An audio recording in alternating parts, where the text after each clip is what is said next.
A Bíblia em um ano. Uma experiência de encontro com Jesus Cristo, a Palavra de Deus.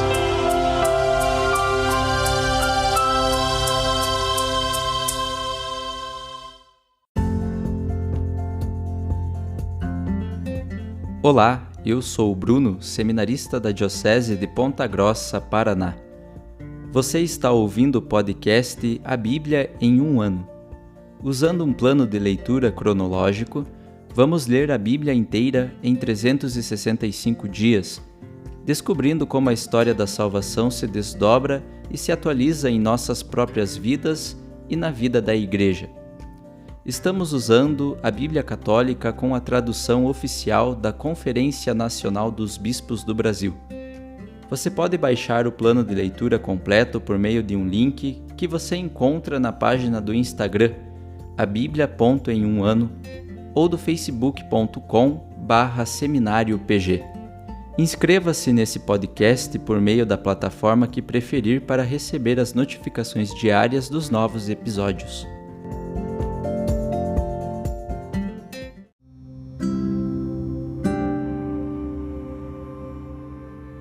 Olá, eu sou o Padre Jaime Roça, da Diocese de Ponta Grossa, no Paraná. Antes de iniciarmos a leitura e a escuta dos textos bíblicos propostos para hoje, peçamos que pela ação de Deus, a sua palavra frutifique em nossas vidas. Em nome do Pai, do Filho e do Espírito Santo. Amém. Senhor, envia teu Espírito Santo para que eu compreenda e acolha a tua palavra, que eu possa conhecer-te, amar-te, servir-te e louvar-te, a fim de que pelo testemunho da tua palavra todos te adorem. Faze, ó Deus, que pela leitura da tua palavra os pecadores se convertam, os justos perseverem na graça e todos consigamos a vida eterna. Por Cristo nosso Senhor. Amém.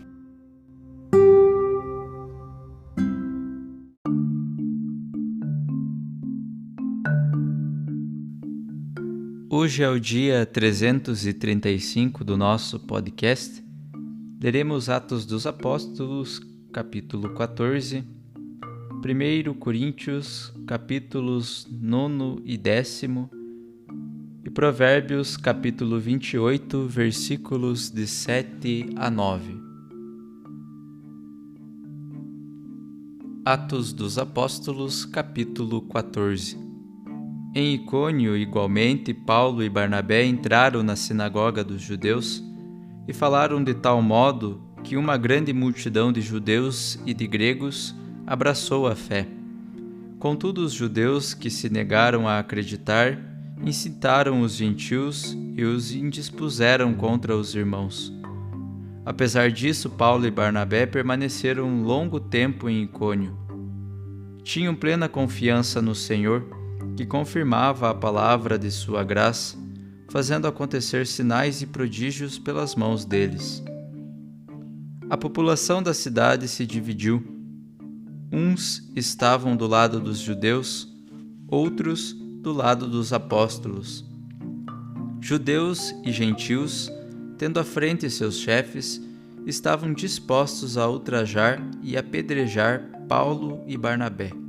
Percebendo isso, Paulo e Barnabé fugiram e foram para Listra e Derbe, cidades da Licaônia e seus arredores, e aí anunciavam o Evangelho.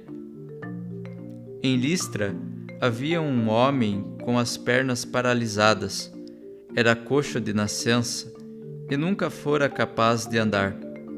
Ele ouviu Paulo falar, e Paulo, fixando nele o olhar, e notando que tinha fé para ser curado, disse em alta voz: "Levanta-te, põe-te de pé." O homem deu um salto e começou a caminhar. Vendo o que Paulo acabara de fazer, a multidão exclamou em dialeto licaônio: "Os deuses desceram entre nós, em forma humana." Chamavam Barnabé de Júpiter e Paulo de Mercúrio, porque era Paulo quem dirigia a palavra. Um dos sacerdotes de Júpiter cujo templo ficava defronte da cidade, levou à porta touros ornados de grinaldas e queria, com a multidão, oferecer sacrifícios.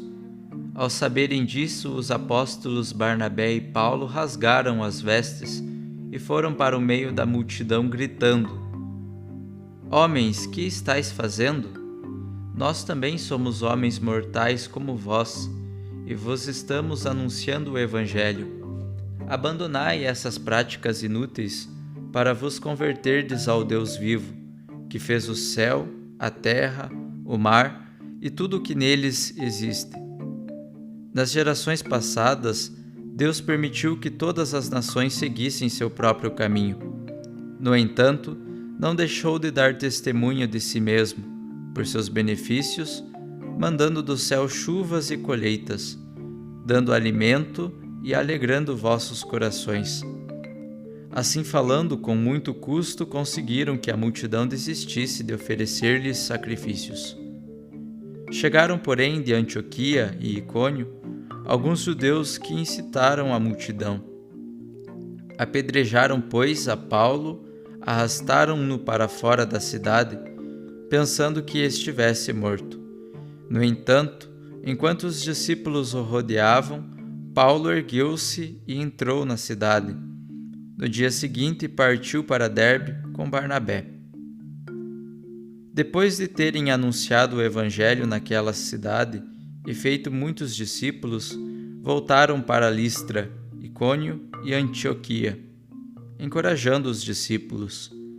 Eles os exortavam a permanecerem firmes na fé, dizendo-lhes: é necessário passar por muitos sofrimentos para entrar no reino de Deus. Os apóstolos designaram anciãos para cada igreja e, com orações e jejuns, os confiavam ao Senhor, em quem tinham passado a crer. Em seguida, atravessando a Pisídia, chegaram a Panfília. Anunciaram a palavra em Perge e depois desceram para a Atália. Dali embarcaram para Antioquia, de onde tinham saído, entregues à graça de Deus para o trabalho que haviam realizado. Chegando ali, reuniram a igreja, contaram tudo o que Deus fizera por meio deles e como ele havia aberto a porta da fé aos gentios. Passaram depois algum tempo com os discípulos.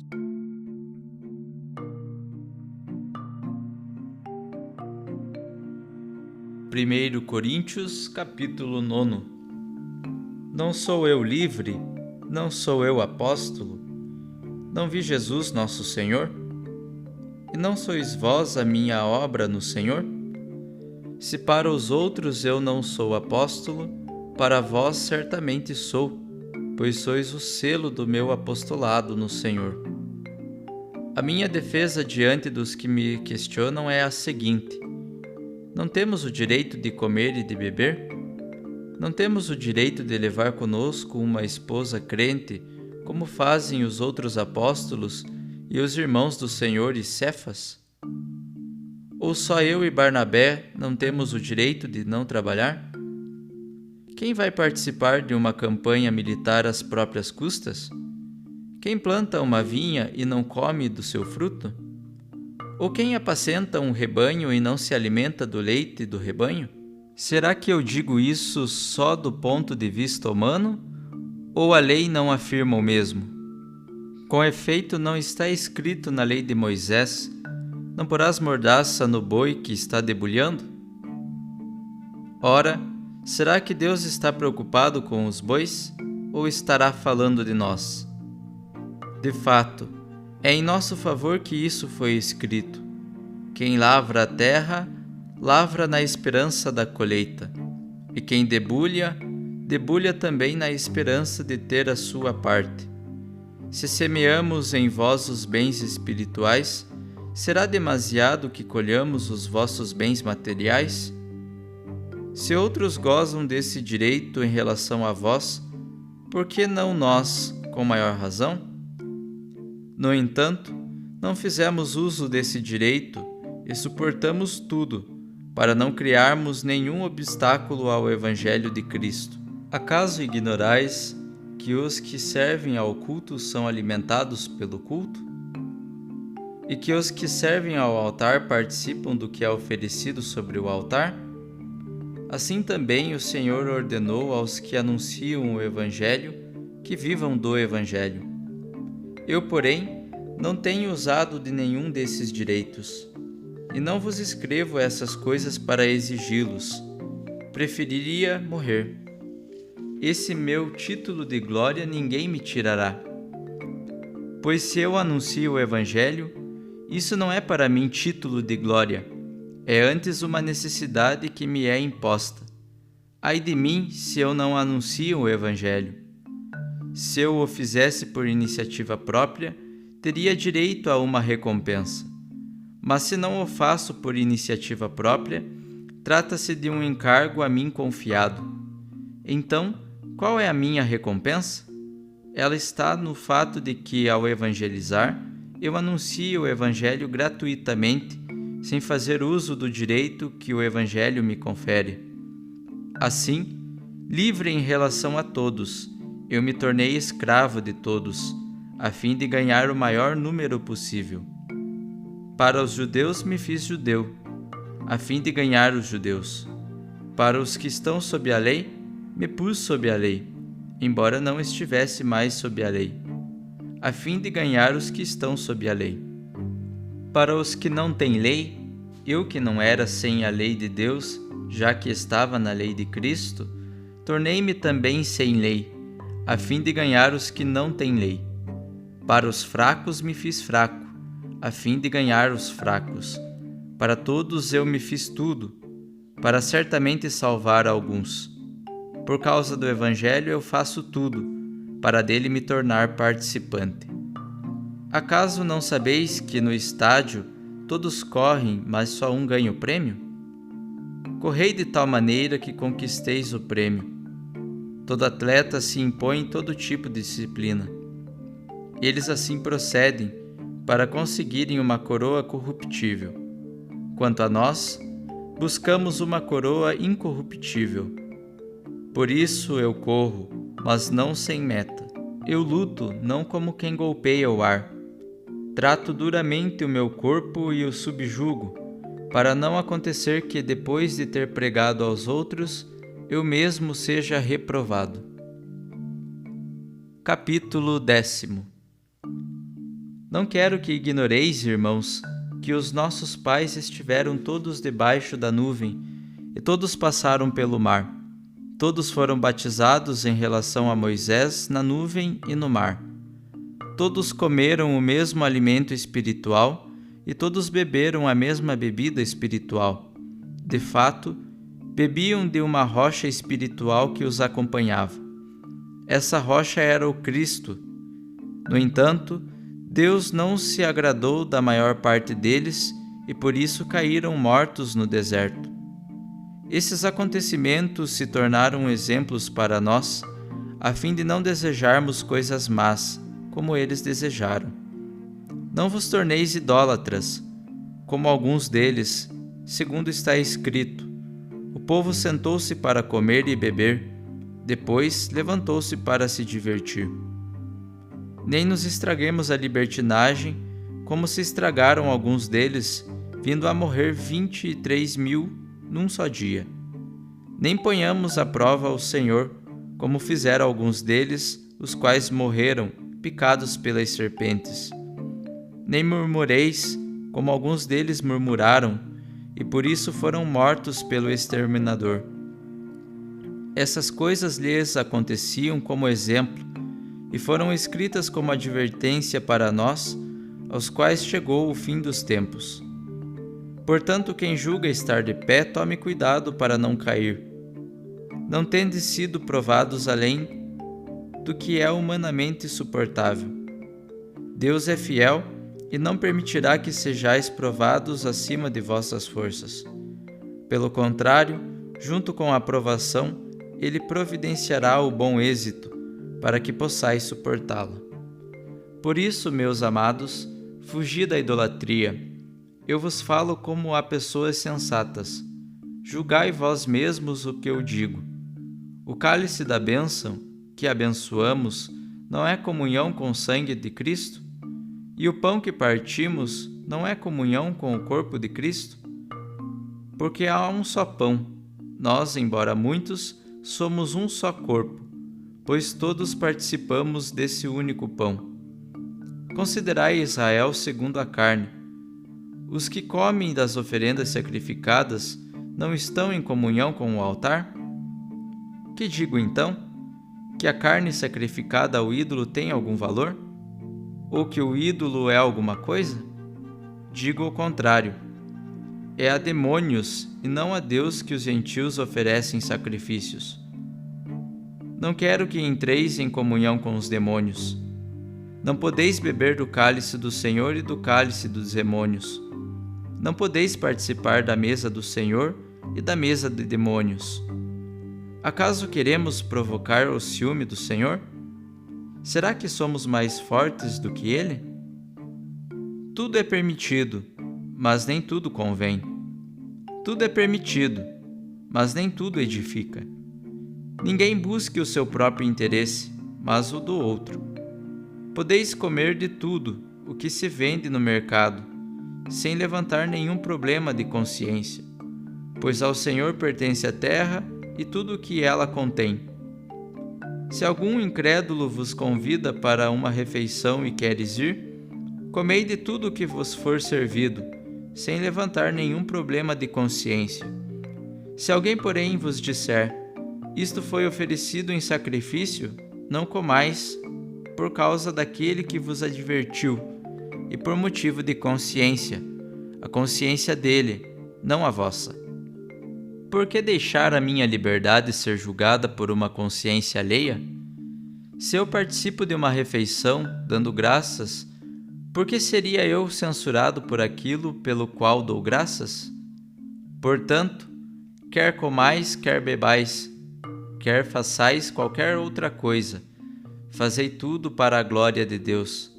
Não sejais motivo de ofensa para os judeus, gregos e a Igreja de Deus, como também eu me esforço por agradar em tudo a todos, buscando não o que é vantajoso para mim, mas o que é vantajoso para muitos, a fim de que sejam salvos.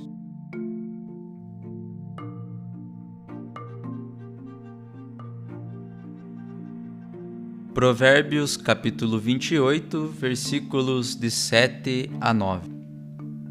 Quem guarda a lei é sábio, quem sustenta libertinos, porém, envergonha seu pai. Quem amontoa riquezas com usura e juros, ajunta-as para quem é generoso com os necessitados. Quem desvia os ouvidos para não ouvir a lei, até a sua oração será execrável.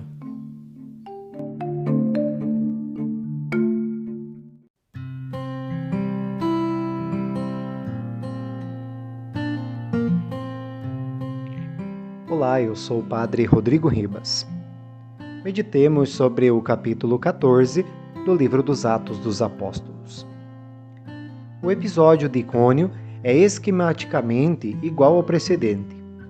Primeiro, a conversão de um bom número de judeus e pagãos que começam a formar uma comunidade mista. Os judeus que não abraçam a fé incitam os pagãos não convertidos e influentes contra os irmãos, o que significa divisão e tensão. Estamos diante de conflitos e isso perde discernimento.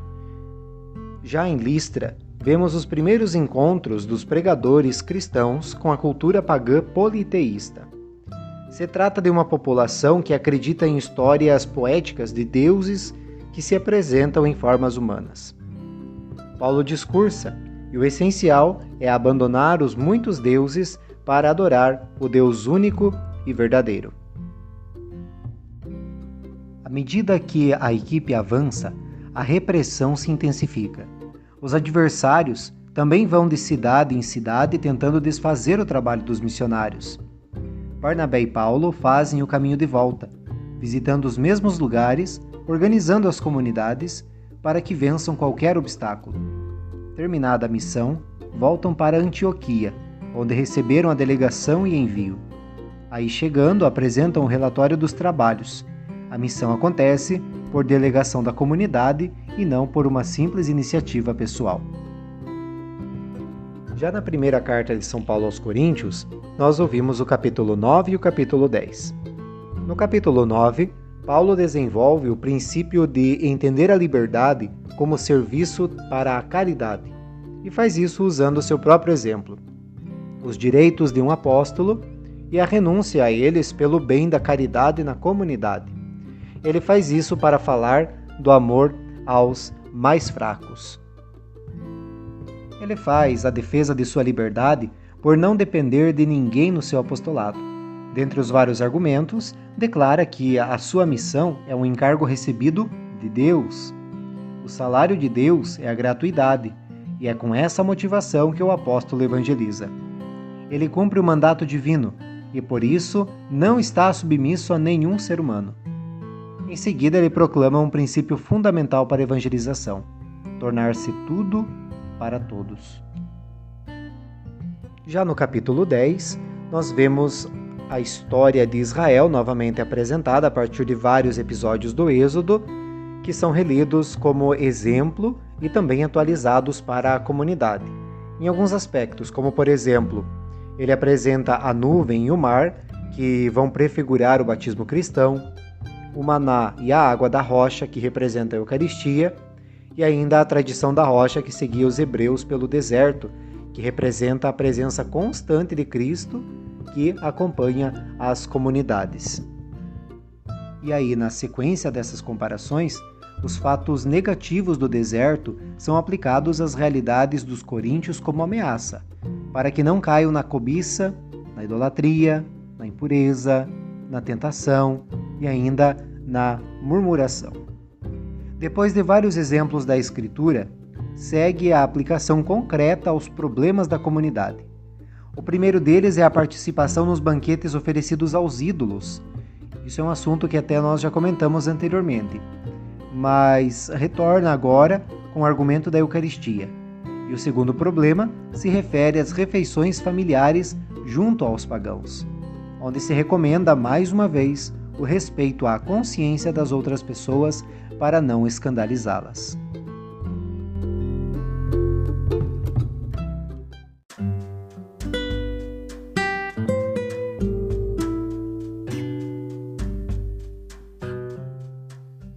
Queridos irmãos e irmãs, que possamos exclamar com São Pedro, a quem iremos, Senhor, Tu tens palavras de vida eterna, e que a cada dia, após a escuta atenta da palavra, possamos renovar a nossa opção por Cristo e pelos frutos de eternidade que Sua palavra nos oferece.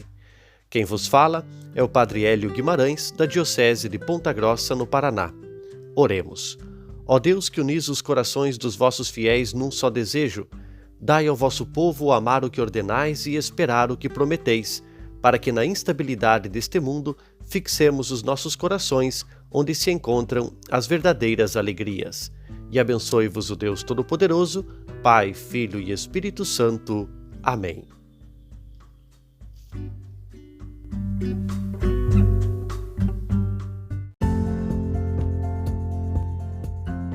Você acaba de ouvir mais um episódio do podcast A Bíblia em um Ano.